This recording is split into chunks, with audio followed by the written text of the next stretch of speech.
ntushobora kwiyambura ubumuntu. Ubuntu ni ubushobozi bwo kuryoha no gutanga. Iyo umuntu aryoshye atanga ubuzima, naho ubishye atanga urupfu. Ni gute umuntu ashobora kuryoha? Ubuntu ni ikiganiro mugizweho na Association Modeste et Innocent Ami. Burya guhindura sosiyete uyigira nziza bisaba igihe, nubwo kuyiyobya ari nk'umunyuzo. Ubuntu. Kumvira umuntu ku murongo avugiraho ngiyi insanganyamatsiko tugiye kubaganiriraho mu kiganiro ubuntu twabateguriye. Ni ikiganiro mwateguriye kandi mugiye kugezwaho nanjye Kalisa Evariste. Iki ni ikiganiro gikubiye muri za nyigisho abagabo Padiri Modeste Mungwarareba na Innocent Samsoni ndetse na Laurian Ntezimana bagezaga ku banyarwanda mu mwaka w'1993 mu cyo bari barise inzira y'amahoro. Iyi nzira niyo berekaga abanyarwanda ngo bayinyure bacukubiri n'amacakubiri barimo.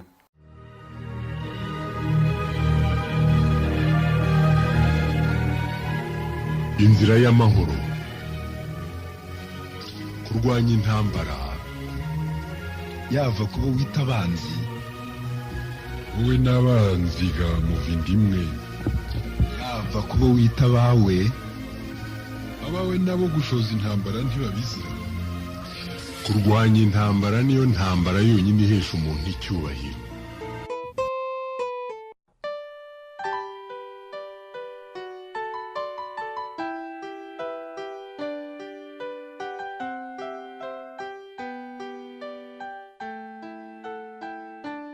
Ese muri Padiri Modeste tubwira ukuntu umuntu yumva undi ku murongo avugiraho. Atamwumvise kuko ndakuzi barakumbwiye akamwumva ku murongo avugiraho. Ibyo ni ibintu mbona ari ngombwa cyane gusobanura muri iki gihe tuvuga ngo turageza gukata inzira y'amahoro twita amazi. Burya umuntu ni mwinshi. Ngiye kuvuga ngo umuntu ni mwinshi. Wowe hari wowe ukirakana burya aracyakurimo hari wowe wakundaga gutoba utwondo, hari wowe wishimiraga kujya gukina n'abandi, uwo nguwo ntaravaho aracyakurimo. Hari wowe mwana urakara wishima ugira ubwoba, wowe mwana watinyaga gusohoka mu nzu hari umwijima ukagomba guherekeza, aracyakurimo. Buri muntu rero yifitemo umwana ugomba guhozwa. umwumva neza, ntushobora kumva ko rimwe na rimwe umwana ahogora, ko rimwe na rimwe umwana afite ubwoba, ko rimwe na rimwe umwana arakara, ko afite ipfunwe. Ukaza kumva umuntu, ukumva ko uwo murongo w'ubwana avugiramo, kandi buri muntu yifitemo umwana ukamuhoza.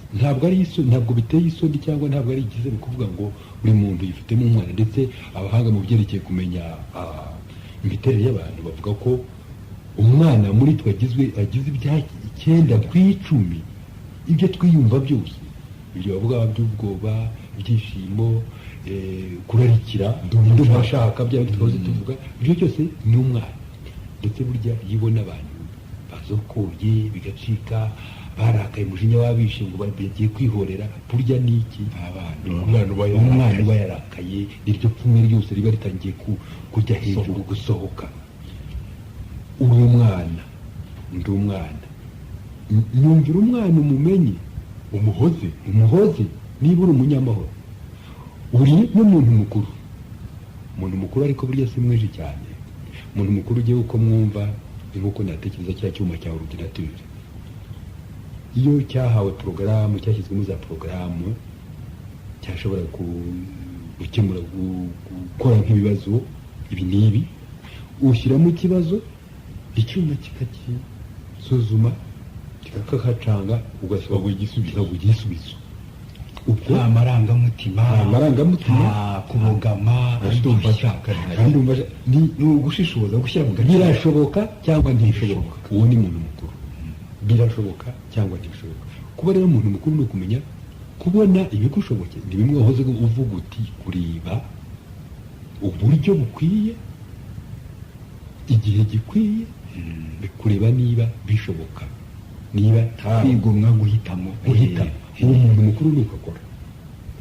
Hanyuma nanone uri umwana, uri umuntu mukuru, uri n'umubyeyi.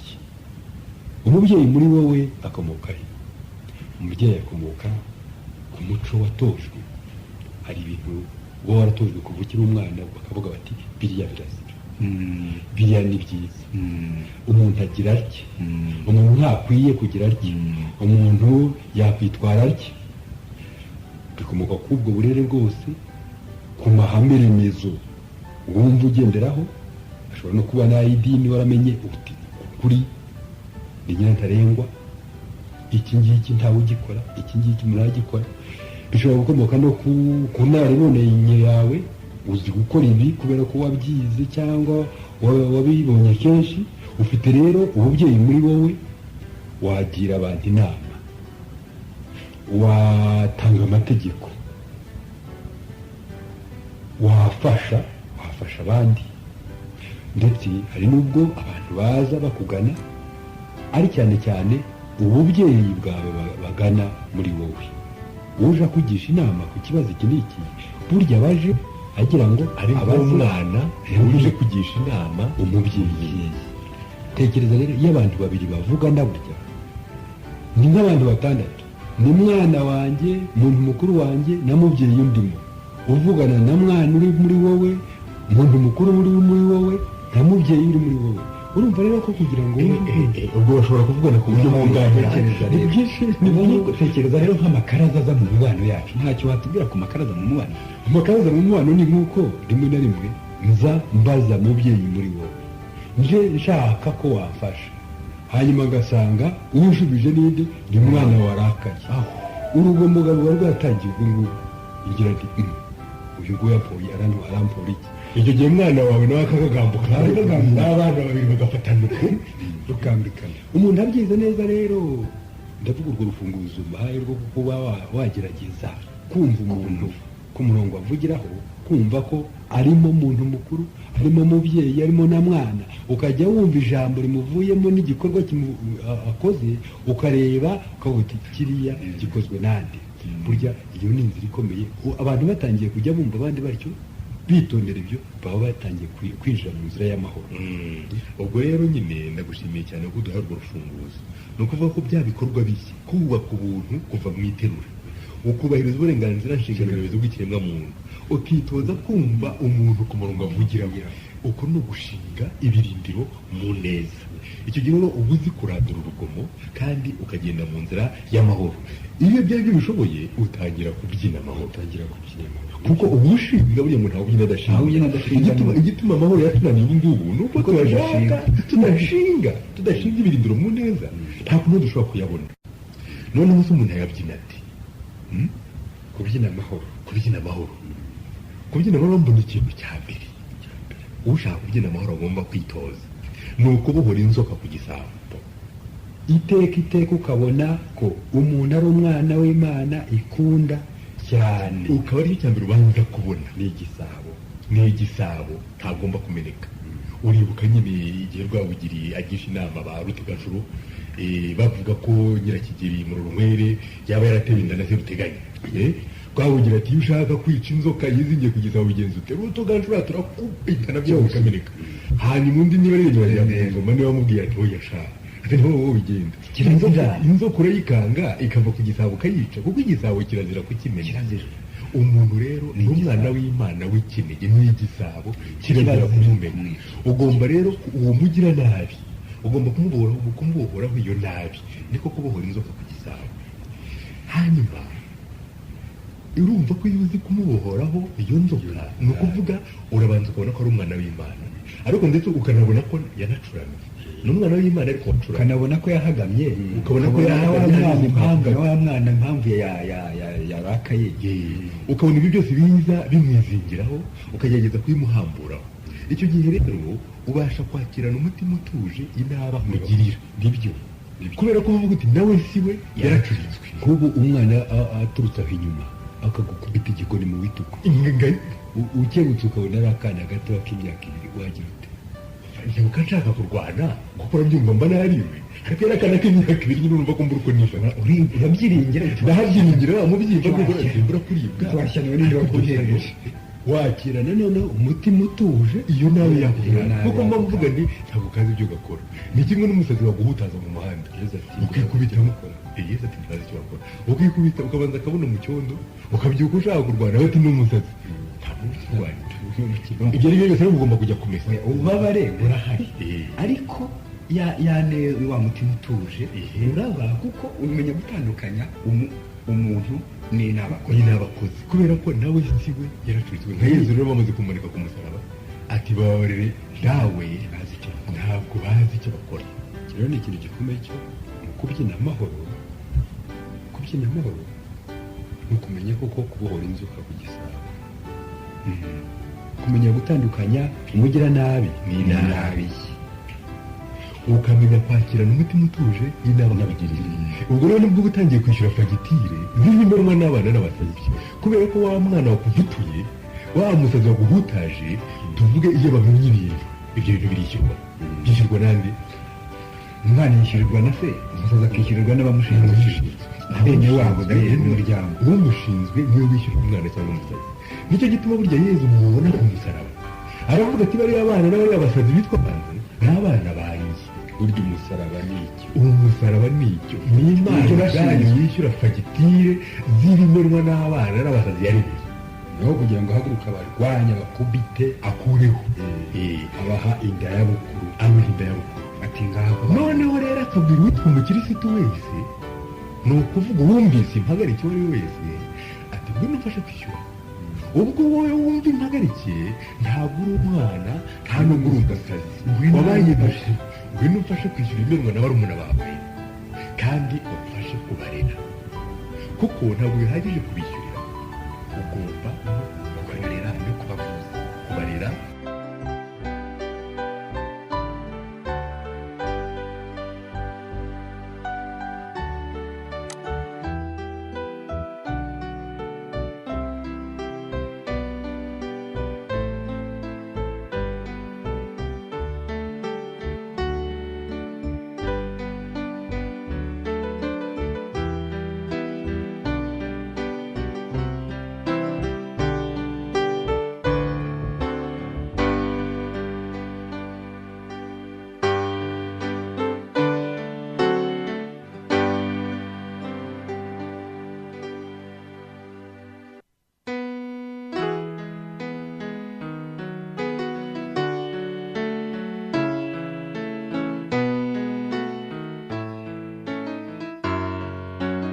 kurera abana ukavuza abasazi aha rero niho mbona bikomerera kubyina amahoro ni ukubohora inzoka ku gisabo ni ukwakirana umutima utuje nawe ugirirwa ni ukwishyura fagitire z'ibimenwa n'abana n'abasazi ni ukurera abana no kuvuza abasazi kurera abana no kuvuza abasazi icyo kintu tukitondere tubanze turebe niba bishoboka kuko abana n'abasazi urabona ko ari benshi cyane muri iki gihugu icyambere umuntu ujya kurera agomba kubanza kumenya ni ukubona gushishoza ugatahura akarengane shingiro urugomo mu gihugu rushingiyeho ukabubona niko padiri hari bitubwiraho erega ibyo turiho tuvuga mu by'ukuri ni bihuje cyane n'aba wumva bita ngo la voie de la non violence active ni ukuvuga ngo Rwanda twabyita mu iki kumenya kurandura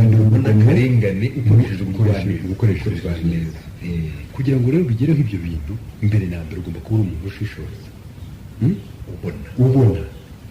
ubona ukamenya akarengane akariko ukamenya kuzingura rwa rugomo rusobekeranye ukabona nyina w'urugomo ukamenya inkingi z'urwo rugomo ukaba wanagira uti inkingi dore uko zingana ni 7 ni 8 ni 10 iyo nashobora nonaha ni iki nahirika iki bamara rero gusesengura neza uzi ko babonye inkingi zishyigikiye ako karengane ubwo rero hamwe n'abandi kuko udakora wenyine mukagira ingamba kurandura ubwo rugomo n'ako karengane ariko mubikoresha ubugwaneza. Hari inzira rero zikurikizwa. Samusoni nagusaba kutubwira nk'izo nzira mu magambo make. iya mbere ni ukuvuga kuri uko kuvuga harakomeye cyane mu by'ukuri. Intwaro dufite ishobora kurandura urugomo ni ukuri konyine, kubera ko kugira ngo umuntu akure asubire mu buntu bwe nta kindi kimusubizamo usibye kumubwira ukuri ukakumubwirana ubugwaneza. Ni nacyo gituma ubona nk'hano mu ibaruwa yandikiwe abanyefezi Mutagatifu Pawulo avuga ati nimwakire ingofero y'umukiro n'inkota muhawe na Roho ariyo jambo ry'Imana. Kuvuga ijambo niryo ryonyine rikura urugomo, ntabwo inkota ikura urugomo, kereka inkota y'ijambo ry'Imana. Nyine ijambo ry'Imana baryita inkota kuko ni ukuri gutandukanya ikinyoma, kugatandukanya ikibi n'icyiza. Ikibi n'ikiza. Kuvuga rero ni ukuvuga gushyikirana, kuba washyikirana n'uwo wita umugiranabi. nuko rero inzira y'imishyikirano mu kurandura urugomo ukoresheje ubugwaneza, ikintu umuntu yitaho ni uko wagiye gushaka, ubu ngubu ashaka ko bashyikirana, abanza mbese gushaka ibyiza uwo muntu afite, kuko burya nta muntu uba mubi ngo abe mubi gusa atsembe oye. ngo nta murozi wabuze umukarabya, nta mwiza wabuze inenge, nta n'umubi wabuze urugingo. ni ibyo ngibyo. noneho agafata rero akamunyura mu jisho ribona. mu kinyarwanda dukunda kuvuga ngo kunyura umuntu muri pfuye, aho kumunyura muri pfuye ari muri za ngeso ze, ari muri rwa rugomo rwe, umunyura mu ribona. ni ukuvuga mu ngeso nziza afite, mu mico myiza afite, mu bikorwa byiza afite. wamara kubimutakira ukamubwira uti ariko hariya nawe ntabwo umubeshye, umubwira ukuri, ibyo akora byiza rwose ukabimushima, ukamutaka utamubeshya, kuko burya iyo ubwiye umuntu neza arakumva, ariko ugira nabi yica amatwi. iyo umwereka ineza ye biroroshye no kumwereka inabi ye, akaba yavuga ati bati koko. ariko se icyo gihe niyo wamushyikiriye, iyo yanga se ko mubonana ubigenza icyo gihe. rero icyo ni ikindi kibazo nacyo gikomeye. hari ubwo koko wenda gusuzugura ati ni kagufi, nta gacucu ntikize, nta gakene, nta mafaranga, cyangwa nta kagusuzugura. icyo gihe rero iyo agusuzuguye, icya mbere ugomba gukora ni ukubanza gushaka abandi. kuri wa mugani burya kuko inkingi imwe ntigira inzu, ugashaka abandi. n'umugabo umwe agerwa kuri njye. noneho ugashaka abandi mufatanya. icyo gihe rero wamara kurema iryo tsinda ry'abo mufatanya, mugaba mwakora ikintu twita gushyira urwo rugomo, gushyira ku karengane ku karubanda. ni nko guteza ubwega, kugaragaza, gushyira ibyananiranye ku karubanda. akarengane kabo bakagashyira ku karubanda, ariko hatarimo urugomo. icyo kirazira. hanyuma se nanone iyo ugashyize ku karubanda bakanga kukumva, kandi ko nabyo bishoboka, ndetse bakanagucishikisha, ushobora kubakubita bakabafunga. icyo gihe bigenda gute? icyo gihe rero nanone uhimba icyo twita ibikorwa bica amarenga. ngira ngo ku gutanga urugero nibyo byiza. urabona nk'umupasitori yari afite abakirisitu be, agahora avuga ati ariko muhaguruke twubake itorero ryacu, abakirisitu bakica amatwi. bukera batumira ati none muzaze turi hamwe. noneho muri uwo muhango wo guhamba akoresha ko ku isanduku, ariko ashyiramo indorerwamo hamwe barebera nyakwigendera.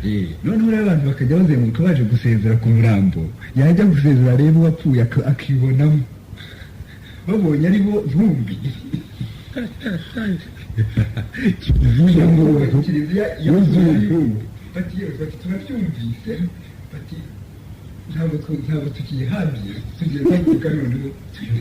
ni ukuvuga rero ko iyo bakuzimije, bakubujije kuvuga, ukoresha amarenga, ukoresha ibikorwa bica amarenga, ibyo bakwita acte symbolique. abahanuzi bajyaga bakora batyo. ibikorwa bya gihanuzi nibyo. Yeremiya yajyaga aza yiboshye, abereka ko bagiye kujyanwa mu nyama.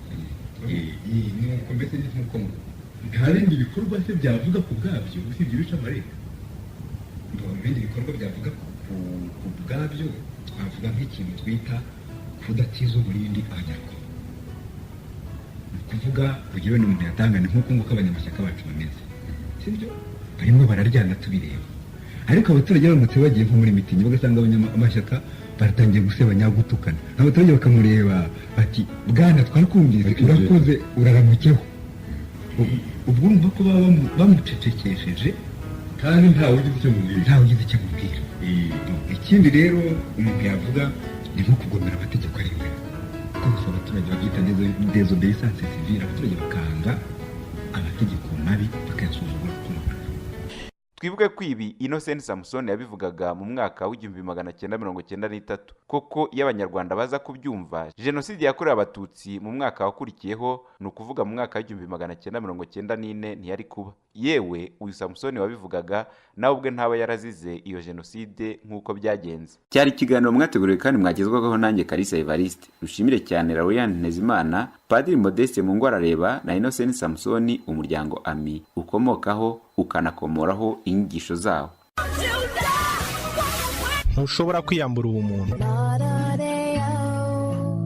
Ubuntu ni ubushobozi bwo kuryoha no gutanga. Iyo umuntu aryoshye atanga ubuzima, naho ubishye atanga urupfu. Ni gute umuntu ashobora kuryoha? Ubuntu ni ikiganiro mugizweho na Association Modeste et Innocent AMI. Burya guhindura sosiyete uyigira nziza bisaba igihe, nubwo kuyiyobya ari nk'umunyuzo.